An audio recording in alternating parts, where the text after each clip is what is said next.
Avez-vous déjà imaginé ce qui se passe réellement quand une âme se présente devant le trône du jugement? Ce moment où tout ce qui était caché est révélé, où les masques tombent et où la vérité éclate dans toute sa splendeur, ou dans toute son horreur. Aujourd'hui, je vais vous partager une révélation si puissante qu'elle a bouleversé la vie de millions de croyants à travers le monde. Une révélation qui pourrait bien changer votre regard sur votre propre vie, vos choix quotidiens et votre relation avec Dieu. Cette révélation nous vient d'une humble religieuse polonaise qui a reçu des messages si extraordinaires que l'Église l'a proclamée sainte. Son nom, Faustine Kowalska, une femme qui a vu ce que peu d'êtres humains ont eu le privilège, ou peut-être devrais-je dire la terreur, de contempler le moment exact où une âme se présente devant le Christ pour son jugement particulier. Ce qu'elle a vu est si saisissant, si profondément bouleversant, que ses mains tremblaient en écrivant ces lignes dans son journal intime. Des lignes que l'Église a ensuite reconnues comme authentiques, comme un avertissement pour notre temps.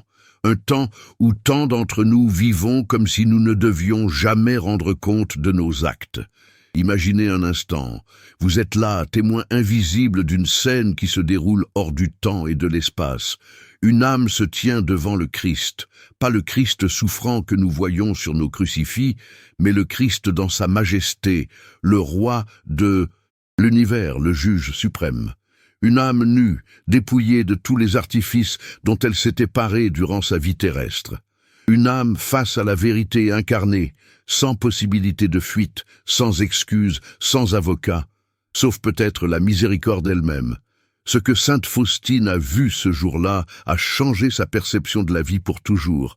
Et aujourd'hui, je vous invite à plonger avec moi dans cette vision extraordinaire, à comprendre ce qui se joue réellement quand nous quittons ce monde, et pourquoi chaque seconde de notre existence terrestre compte infiniment plus que nous ne pouvons l'imaginer.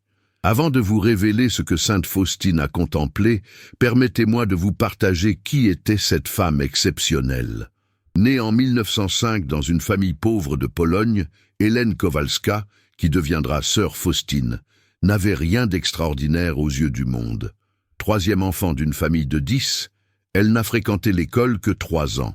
Une femme simple, sans instruction, particulière, sans talent remarquable, sans position sociale. Une femme que le monde aurait facilement oubliée. Et pourtant, c'est précisément cette âme humble que Dieu a choisie pour être la messagère de sa miséricorde. Dès l'âge de 7 ans, elle ressent l'appel à la vie religieuse. Mais sa famille s'y oppose. Elle doit travailler comme domestique pour aider financièrement les siens. Ce n'est qu'à l'âge de 20 ans qu'elle frappe à la porte des Sœurs de Notre-Dame de la Miséricorde à Varsovie, après avoir été rejetée par plusieurs autres congrégations. Même là, rien ne la distingue des autres religieuses. Elle occupe les fonctions les plus humbles, cuisinière, jardinière, portière. Rien qui puisse laisser présager qu'elle deviendrait l'une des mystiques les plus importantes du XXe siècle, car c'est dans le secret de son cœur que se déroule l'extraordinaire. Le 22 février 1931, alors qu'elle est dans sa cellule, le Christ lui apparaît vêtu d'une tunique blanche, la main droite levée pour bénir, la gauche touchant son vêtement à l'endroit du cœur, d'où sortent 2 rayons, l'un rouge, l'autre pâle. Cette vision deviendra l'image célèbre du Christ de la divine miséricorde, accompagnée des mots « Jésus, j'ai confiance en toi ». Mais ce n'est que le début. Durant les années qui suivent, jusqu'à sa mort prématurée en 1938, Faustine reçoit de nombreuses visions et révélations. Le Christ lui dicte des prières, notamment le chapelet à la divine miséricorde. Il lui demande d'établir une fête de la miséricorde divine, le premier dimanche, après Pâques. Et surtout, il lui fait comprendre l'abîme infini de sa miséricorde pour les pécheurs. Mais cette miséricorde n'est pas une indulgence aveugle. Et c'est là que nous arrivons au cœur de notre sujet. Car parmi toutes les visions accordées à sainte Faustine, l'une des plus frappantes est celle où il lui fut donné d'assister au jugement particulier d'une âme. Ouvrons ensemble son petit journal, ce testament, spirituel écrit par obéissance à son confesseur et à Jésus lui-même. Au paragraphe 1659, nous lisons ces mots bouleversants. Un jour, j'ai été invité au jugement de Dieu. Je me suis trouvé devant le Seigneur, face à face. Jésus était tel que nous le connaissons durant sa passion. Après un moment, ses plaies ont disparu. Il n'est resté que 5, aux mains, aux pieds et aux côtés. J'ai vu immédiatement l'état d'une âme telle qu'elle est devant Dieu. Je voyais tout clairement comme en plein jour. Rien n'échappe, il n'y a pas moyen de s'excuser. Arrêtons-nous un instant sur cette description. Faustine nous dit qu'au début, elle voit Jésus tel qu'il était durant sa passion, couvert de plaies.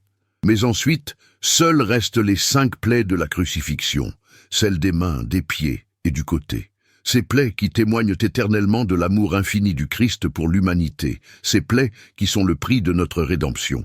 Et puis, cette phrase terrifiante, « Rien n'échappe ». Il n'y a pas moyen de s'excuser.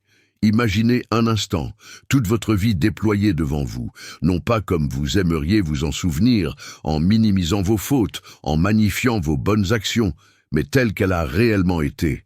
Chaque pensée secrète, chaque motivation cachée, chaque occasion manquée de faire le bien, chaque compromission avec le mal. Mes chers frères et sœurs, n'est-ce pas déjà suffisant pour nous faire trembler ? Si nous prenions vraiment conscience que chacune de nos actions, même la plus insignifiante en apparence, sera un jour exposée dans cette lumière implacable de la vérité divine, comment vivrions-nous différemment ? Mais continuons la lecture de cette vision extraordinaire. Sainte Faustine poursuit « Qui nous introduisait devant le Seigneur ? Je vis que c'était notre ange gardien. Je vis combien les démons fuyaient épouvantés devant la splendeur de cet ange. » Voilà un détail fascinant et consolant. Ce n'est pas seul que nous nous présentons devant le tribunal divin. Notre ange gardien, ce compagnon fidèle et discret qui nous a accompagnés durant toute notre vie terrestre, est là. Cet être céleste qui a assisté à tous nos combats, qui a inspiré tant de bonnes pensées que nous n'avons peut-être pas écoutées, qui a pleuré sur nos chutes et s'est réjoui de nos victoires. Et remarquez ce détail. Les démons fuient devant la splendeur de cet ange.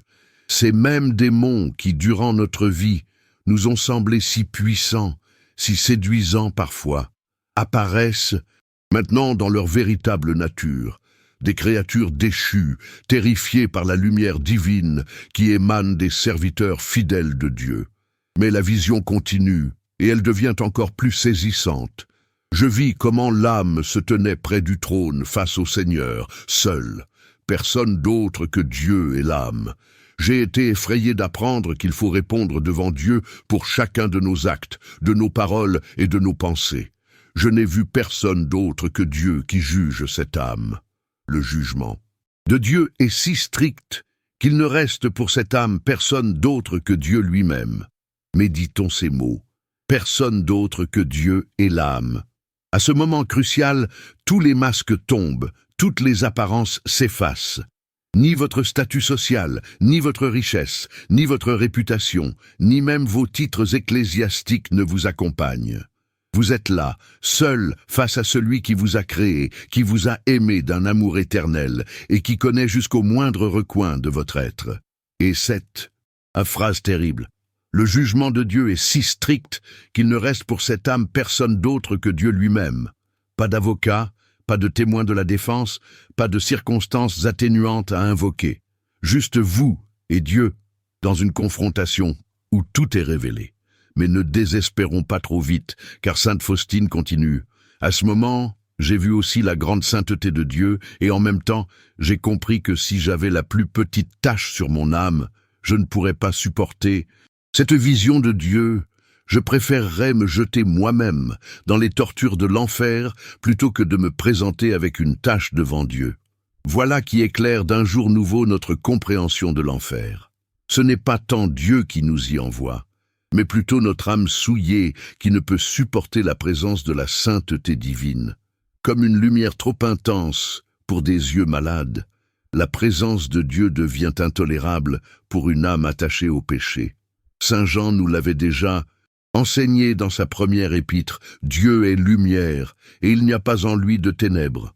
Une âme qui a vécu dans les ténèbres du péché ne peut supporter cette lumière sans être transformée, purifiée, sanctifiée. C'est pourquoi l'Église nous enseigne la nécessité du purgatoire pour la plupart d'entre nous. Ce lieu où cet état où l'âme qui a quitté ce monde en état de grâce, mais imparfaite, est purifiée avant d'entrer dans la vision béatifique. Une purification qui peut être douloureuse, mais qui est aussi un acte de miséricorde divine, car elle nous prépare à ce face-à-face avec l'amour infini. Mais revenons à la vision de sainte Faustine. Elle écrit ensuite « Une voix intérieure m'a dit « Voici la miséricorde de Dieu ». J'ai compris que cette âme avait une grande pureté. Quel contraste saisissant. Après nous avoir fait trembler en évoquant la rigueur du jugement divin, voilà que sainte Faustine nous rappelle l'essence même de son message, la miséricorde divine. Cette miséricorde, qui n'est pas une simple indulgence, un laxisme qui fermerait les yeux sur le mal, mais qui est un amour si puissant qu'il peut transformer le pécheur en saint. Et elle précise que l'âme dont elle a assisté au jugement avait une grande pureté. Une âme qui, malgré ses fautes inévitables, avait vécu dans l'amour de Dieu et du prochain, qui s'était purifiée par les sacrements et la pénitence, qui avait accueilli la grâce divine et coopéré avec elle. Mais que se serait-il passé si cette âme avait été impure, si elle avait rejeté la miséricorde divine durant sa vie terrestre? Sainte Faustine ne nous le dit pas explicitement dans ce passage, mais d'autres extraits de son journal nous éclairent sur ce point. Au paragraphe 741, par exemple, elle rapporte ces paroles de Jésus. « Écrit ceci, avant de venir comme un juge équitable, je viens d'abord comme roi de miséricorde. Avant qu'advienne le jour de justice, il sera donné aux hommes ce signe dans le ciel. Toute lumière dans le ciel s'éteindra, et il y aura de grandes ténèbres sur toute la terre. Alors, le signe de la croix se montrera dans le ciel. Des plaies des mains et des pieds du Sauveur jailliront de grandes lumières qui, pendant quelque temps, illumineront la terre. Ceci se passera peu de temps avant le dernier jour. Ces paroles nous rappellent que si Jésus est d'abord le roi de miséricorde, il est aussi le juge équitable. Sa miséricorde s'offre à tous, mais elle ne s'impose à personne. Nous restons libres de l'accepter ou de la rejeter. Et ce choix détermine notre éternité. Au paragraphe 1588, sainte Faustine rapporte une autre vision terrifiante. Une fois, j'ai vu 2 routes, l'une large, couverte de sable et de fleurs, pleine de joie, de musique et de divers plaisirs. Les gens allaient par cette route en dansant et en s'amusant. Ils arrivaient à la fin sans s'en apercevoir. Et à la fin de cette route, il y avait un horrible précipice, c'est-à-dire l'abîme infernal. Ces âmes tombaient aveuglément dans cet abîme. Au fur et à mesure qu'elles marchaient, elles tombaient, et leur nombre était si grand qu'il était impossible de les compter. N'est-ce pas là une illustration parfaite des paroles du Christ dans l'Évangile? Large est la porte, et spacieux le chemin qui mène à la perdition, et nombreux sont ceux qui s'y engagent. Mais étroite est la porte, et resserré le chemin qui mène à la vie, et peu nombreux sont ceux qui le trouvent. Mais ce qui est peut-être encore plus saisissant dans les révélations de sainte Faustine, c'est que cette justice divine, aussi terrible soit-elle pour ceux qui rejettent la miséricorde, n'est pas arbitraire. Elle est le reflet exact des choix que nous avons faits durant notre vie terrestre. Au paragraphe 1470, elle écrit « Ô Dieu, combien je désire que les âmes sachent que tu les as créées par amour inconcevable. Ô Créateur et Seigneur, je sens que j'écarterai les rideaux du ciel pour que la terre ne doute pas de ta bonté. » Cette bonté divine n'est pas en contradiction avec sa justice. Au contraire, elles sont les 2 faces d'une même médaille. Dieu est amour, et c'est précisément parce qu'il nous aime qu'il respecte notre liberté jusqu'au bout, même quand nous l'utilisons pour nous détourner de lui. Revenons maintenant à notre vision initiale, celle du jugement particulier. Sainte Faustine continue ainsi. « Ce qui m'a stupéfié, c'est de voir le nombre de péchés que je n'avais jamais remarqués auparavant, même les plus petits, avec une telle clarté. Et comment rendre des comptes pour cela? Comment se présenter devant Dieu? J'ai vu comment les âmes qui sont purifiées de leurs péchés vont immédiatement vers Dieu. Cette précision est essentielle. Les âmes qui sont purifiées de leurs péchés vont immédiatement vers Dieu. C'est là l'essence même du message de la divine miséricorde. Si nous accueillons cette miséricorde durant notre vie terrestre, si nous nous laissons purifier par la grâce divine, notamment par le sacrement de la réconciliation, alors nous pouvons affronter ce jugement avec confiance, car ce que sainte Faustine a contemplé dans ses visions, c'est avant tout un Dieu qui désire ardemment notre salut, un Dieu qui multiplie les occasions de conversion, qui nous poursuit de son amour jusqu'à notre dernier souffle. Au paragraphe 1728, elle rapporte ces paroles bouleversantes de Jésus. Écrit « Je suis la sainteté même, et j'ai en horreur le moindre péché. Je ne peux aimer une âme souillée de péché. Mais lorsqu'elle se repent, alors ma générosité envers elle est sans limite. Ma miséricorde l'embrasse et la justifie. Je poursuis les pécheurs de ma miséricorde sur tout leur chemin, et mon cœur se réjouit quand ils reviennent à moi. J'oublie les amertumes dont ils ont abreuvé mon cœur, et je me réjouis de leur retour. Quelle consolation pour nous, pécheurs! Le Dieu 3 fois saint, qui a en horreur le moindre péché, est aussi celui dont la générosité est sans limite envers l'âme. Repentante, il nous poursuit de sa miséricorde, comme le bon pasteur qui laisse les 99 brebis pour partir à la recherche de celle qui s'est égarée. Mais cette miséricorde a une condition, le repentir sincère. Non pas une simple crainte du châtiment, mais une douleur d'avoir offensé l'amour infini, un désir authentique de transformation, une volonté ferme de ne plus pécher. C'est ce que l'Église appelle la contrition parfaite. Dans le catéchisme de l'Église catholique, au numéro 1452, nous lisons « Quand elle provient de l'amour de Dieu aimé plus que tout, la contrition est appelée parfaite, contrition de charité. Une telle contrition remet les fautes vénielles. Elle obtient aussi le pardon des péchés mortels, si elle comporte la ferme résolution de recourir dès que possible à la confession sacramentelle. Voilà pourquoi l'Église nous encourage à faire régulièrement un bon examen de conscience, à nous confesser fréquemment, à prier le chapelet à la divine miséricorde, à participer dignement à l'Eucharistie. Ce sont autant de moyens que Dieu nous donne pour purifier notre âme, pour nous préparer à ce face-à-face ultime. Mais ne nous y trompons pas. Si la miséricorde divine est infinie, le temps pour l'accueillir, lui, est limité. Nous ne connaissons ni le jour ni l'heure où nous serons appelés à rendre compte. Et c'est précisément cette incertitude qui doit nous inciter à vivre chaque jour comme s'il était le dernier, à ne jamais remettre à plus ou tard notre conversion. Au paragraphe 1777, sainte Faustine rapporte ces paroles de Jésus qui devraient nous faire réfléchir. « Si les âmes connaissaient ma miséricorde, elles ne périraient pas en si grand nombre. Dis aux âmes pécheresses de ne pas craindre de s'approcher de moi. Parle-leur de ma grande miséricorde. » Ces mots nous révèlent une vérité tragique. De nombreuses âmes périssent, non pas parce que la miséricorde divine leur ferait défaut, mais parce qu'elles n'ont pas su ou voulu l'accueillir, soit par désespoir, se croyant trop mauvaises pour être pardonnées, soit par présomption, pensant pouvoir se sauver sans Dieu, soit par indifférence, vivant comme si l'éternité n'existait pas. Et pourtant, Jésus nous assure, par l'intermédiaire de sainte Faustine, que sa miséricorde est plus grande que tous nos péchés. Au paragraphe 1485, il déclare « Les plus grands pécheurs pourraient devenir les plus grands saints s'ils avaient confiance en ma miséricorde. » Cette confiance n'est pas une simple croyance intellectuelle en l'existence de la miséricorde divine.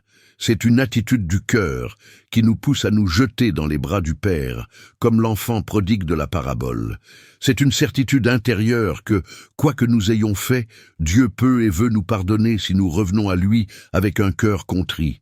C'est pourquoi Jésus a demandé à sainte Faustine de diffuser l'image du Christ miséricordieux avec l'inscription « Jésus, j'ai confiance en toi ». Ces mots devraient être notre prière quotidienne, notre respiration spirituelle, notre bouclier contre le désespoir et la présomption. Mais cette confiance ne doit pas nous faire oublier la gravité du péché. Au contraire, c'est précisément parce que nous comprenons combien le péché offense Dieu et blesse notre âme que nous avons besoin de sa miséricorde. Au paragraphe 1728, Jésus dit à sainte Faustine « Je ne peux supporter l'hypocrisie. Que ces âmes sachent que tous leurs actes et paroles, même les plus cachés, sont devant mes yeux. Rien n'échappe à mon regard. Ces paroles font écho à celles de l'Évangile. Il n'y a rien de caché qui ne doive être découvert, rien de secret qui ne doive être connu. Lors du jugement particulier, comme nous l'avons vu dans la vision de sainte Faustine, toute notre vie sera exposée à la lumière divine. Chaque pensée, chaque parole, chaque action sera évaluée non pas selon les critères du monde, mais selon ceux de l'Évangile. Imaginez un instant ce moment. Tous, les masques tombent, toutes les façades s'écroulent. Ce que vous étiez réellement dans le secret de votre cœur apparaît clairement. Non seulement vos actions, bonnes ou mauvaises, mais aussi vos motivations profondes. Car Dieu ne regarde pas seulement ce que nous faisons, mais pourquoi nous le faisons. Un acte apparemment bon, mais accompli par vanité, par intérêt personnel ou par crainte du jugement des autres, perd beaucoup de sa valeur aux yeux de Dieu. À l'inverse, un acte modeste, ignoré du monde, mais fait avec un amour sincère, a un prix inestimable dans l'économie divine. C'est ce que sainte Thérèse de Lisieux, docteur de l'Église, a si bien compris avec sa petite voix. Elle écrivait « Ce qui plaît à Dieu dans ma petite âme, c'est de me voir aimer ma petitesse et ma pauvreté. C'est l'espérance aveugle que j'ai en sa miséricorde. » Cette espérance aveugle en la miséricorde divine n'est pas une démission morale. Au contraire, c'est parce que nous savons que Dieu nous aime, infiniment que nous voulons lui plaire en tout, que nous détestons le péché qui blesse cet amour. Au paragraphe 163 de son journal, sainte Faustine écrit « Ô mon Dieu, je suis consciente de ma mission dans la Sainte Église. Mon effort continuel est de supplier la miséricorde pour le monde. Je m'unis étroitement à Jésus et je me tiens comme une offrande suppliante pour le monde. Dieu ne me refusera rien quand je le supplie avec la voix de son Fils. Cette supplication pour la miséricorde divine n'est pas une option pour le chrétien, c'est un devoir d'amour, car nous savons que Dieu veut que tous les hommes soient sauvés et parviennent à la connaissance de la vérité, comme l'écrit saint Paul, et nous savons aussi que notre prière peut contribuer à ce salut. C'est pourquoi Jésus a demandé à sainte Faustine de réciter chaque jour à 15 heures, l'heure de sa mort sur la croix, le chapelet à la divine miséricorde. Cette prière simple mais puissante, où nous offrons au Père le corps et le sang, l'âme et la divinité de son Fils bien-aimé, en réparation de nos péchés et de ceux du monde entier. Au paragraphe 687, Jésus promet « Par ce chapelet, tu obtiendras tout, si ce que tu demandes est conforme à ma volonté. » Cette prière n'est pas magique, elle n'agit pas automatiquement, indépendamment de nos dispositions intérieures, mais elle nous met en contact avec la source même de la miséricorde, le cœur transpercé du Christ, d'où ont jailli le sang et l'eau, symbole des sacrements de l'Église. Alors, mes chers frères et sœurs, à la lumière de ce que sainte Faustine a vu lors de ce jugement particulier, que devons-nous faire? Comment préparer ce moment ultime où nous nous tiendrons seuls devant le Christ juge? Tout d'abord, vivons dans la vérité. Cessons de nous mentir à nous-mêmes, de minimiser nos fautes, de nous justifier par des excuses faciles. Ayons le courage de nous voir tels que nous sommes, avec nos forces et nos faiblesses, nos vertus et nos vices, car c'est cette vérité sur nous-mêmes qui nous sera présentée lors du jugement.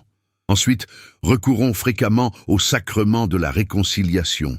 Ce n'est pas par hasard si Jésus a institué ce sacrement le soir même de sa résurrection, en soufflant sur les apôtres et en leur disant « Recevez l'Esprit Saint, ceux à qui vous remettrez les péchés, ils leur seront remis, ceux à qui vous les retiendrez, ils leur seront retenus. » Ce sacrement est un trésor inestimable que Dieu nous offre.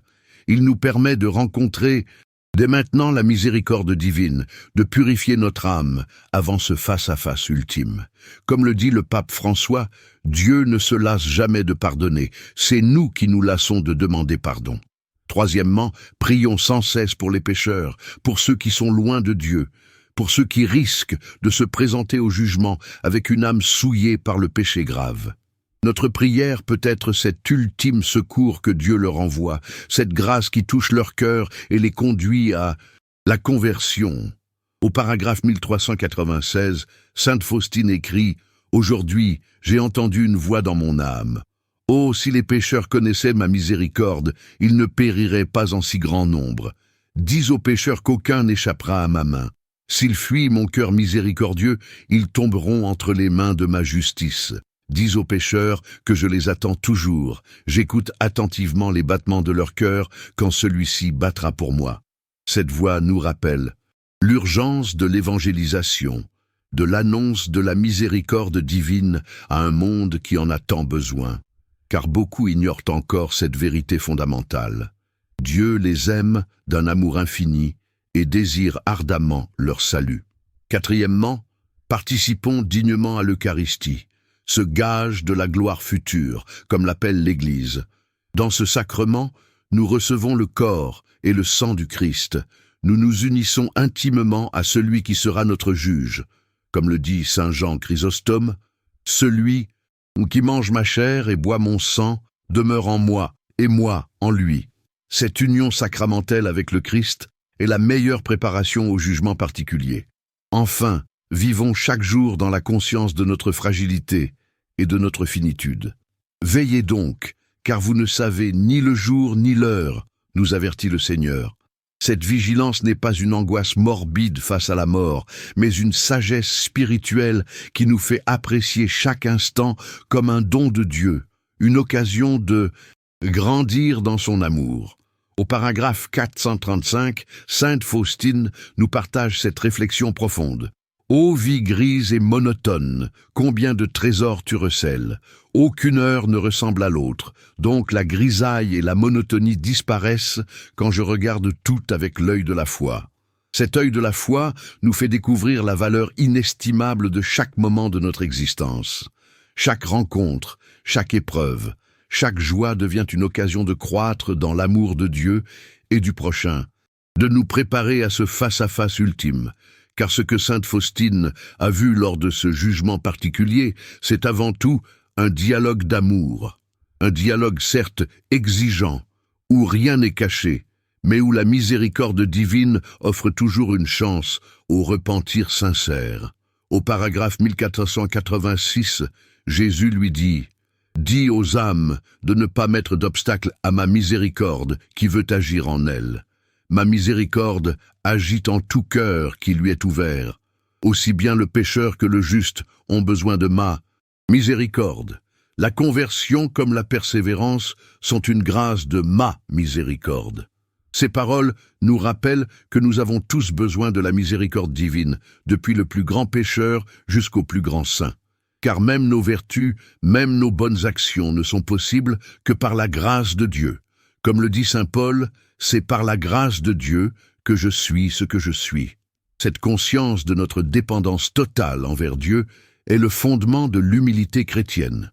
Une humilité qui n'est pas un mépris de soi, mais une reconnaissance joyeuse que tout ce que nous avons de bon vient de Dieu et que malgré nos faiblesses, il continue de nous aimer et de nous appeler à la sainteté. Au paragraphe 1782, sainte Faustine note ces paroles de Jésus. « Inscris ces paroles, ma fille, parle au monde de ma miséricorde, que toute l'humanité reconnaisse mon insondable miséricorde. C'est un signe pour les derniers temps, après viendra le jour de justice. Tant qu'il est encore temps que les hommes aient recours à la source de ma miséricorde, qu'ils profitent du sang et de l'eau qui ont jailli pour eux. » Ces mots nous rappellent que le temps de la miséricorde, bien que vaste, n'est pas infini. Un jour viendra où la justice divine prendra le relais. Non pas que Dieu cesse d'être miséricordieux, mais parce que le temps de l'accueil libre de cette miséricorde sera révolu. C'est pourquoi l'Église, dans sa sagesse, nous invite à prier chaque jour pour obtenir la grâce d'une bonne mort, une mort en état de grâce, réconciliée avec Dieu, fortifiée par les sacrements, particulièrement l'onction des malades qui nous prépare à ce passage ultime. Dans les litanies des saints, nous supplions, d'une mort subite et imprévue, délivrez-nous, Seigneur. Non pas que la mort rapide soit en soi un mal, mais parce qu'elle peut nous prendre sans que nous ayons eu le temps de nous y préparer spirituellement. Et nous demandons aussi la protection de la Vierge Marie. Sainte Marie, Mère de Dieu, priez pour nous pauvres pécheurs, maintenant et à l'heure de notre mort. Car qui mieux que la Mère de Jésus peut nous aider à rencontrer son Fils avec confiance? Au moment de conclure cette méditation sur la vision de Sainte Faustine, je voudrais vous laisser avec cette dernière réflexion. Le jugement particulier n'est pas d'abord une menace, mais une promesse. La promesse que chacun de nos actes d'amour, même le plus petit, même le plus caché, a une valeur éternelle. La promesse que la justice finira par triompher, que le mal n'aura pas le dernier mot. La promesse que nous rencontrerons enfin face à face celui qui nous a aimés depuis toujours et pour toujours. Comme l'écrit Sainte Faustine au paragraphe 1552, « Maintenant je comprends que la plus parfaite union avec Dieu se fait par l'amour. Il me conduit au-dessus de tous les abîmes et de tous les dangers. Peut-être parlerai-je beaucoup des abîmes que j'ai traversés, mais je le ferai uniquement pour la gloire de Dieu et pour encourager les âmes à lui faire confiance et à louer son insondable miséricorde. Faisons donc confiance à cette miséricorde divine, non pas pour continuer à pécher, mais pour nous relever chaque fois que nous tombons, pour persévérer sur le chemin de la sainteté malgré nos faiblesses, pour espérer fermement la vie éternelle malgré notre indignité. Et si parfois le doute ou la peur nous assaillent, répétons avec foi cette simple prière que Jésus lui-même a enseignée à Sainte Faustine. Jésus, j'ai confiance en toi. Ne manquez pas notre prochain épisode qui apparaît maintenant sur votre écran. Cliquez sur la vidéo et découvrez ce que la Vierge Marie a révélé sur les derniers temps lors de ses apparitions à Garabandal. Une révélation qui pourrait bien changer votre regard sur les événements actuels et sur votre préparation spirituelle.